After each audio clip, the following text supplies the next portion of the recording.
Upstash Redis is a cloud-hosted managed Redis database. They do have two other products, Qstash, which is a serverless messaging and scheduling solution, and a vector database, mostly useful in AI applications. We're going to focus on their original product, the Redis database.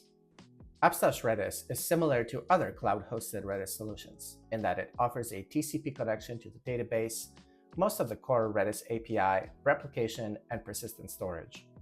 It does not yet offer some of the other Redis stack features like search or time series, but it does have JSON support. I put a link to the features list in the description if you're interested in the full list. The main difference between Upstash and its competitors is that it scales to 0 because it's serverless. If you're not using it, you're not paying for the compute. You are still paying for storage though, so that's something to keep in mind. Because it's serverless, Upstash built a REST API on top of it. This means you can store and retrieve data easily from edge functions, which often have trouble keeping TCP connections hot. All right, now that you know what Upstash Redis is, let's take a look at how we can use it in .NET. I prepared a simple console application which writes and reads values via HTTP.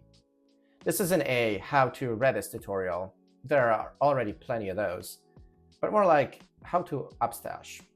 In program.cs, we're loading the configuration from app settings. This is pretty standard. Then we're binding the Upstash config to a class, which we then use below to instantiate and configure an HTTP client. You will need the base URL for the authentication bearer token to make requests. All right, now we're ready to make requests. But first, we need a database. We'll go over the rest of the code in a moment.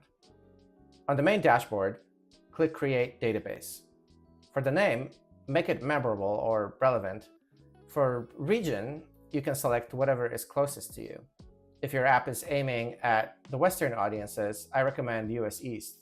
If you're aiming at Asian audiences, I recommend Singapore, Japan, or US West.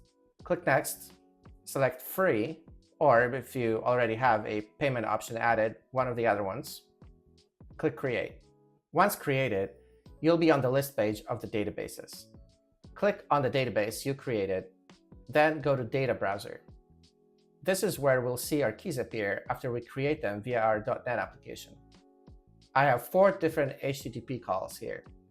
First, we're going to set a simple string value. Yeah, it's a GET. It's a bit weird. Usually, you'd associate pushing data to an API with a POST or PUT, but here, it's a GET. Do note the URL contains a set in it, so we're actually setting a value in Redis. Once set, we're going to get this value. Every response from Upstash REST API comes back as a JSON object, so I created a wrapper with a generic to handle it. In this example, we're setting a JSON object. For JSON objects, unlike strings or numbers, we require a POST with the body being the object. I also added the xQuery parameter at the end there, so we can set an expiry of 100 seconds on that key. This last call retrieves the JSON object stored previously. JSON objects return stringified, so they have to be deserialized before being read. All right, that's the app. Let's run it and look in Upstash to see what we got.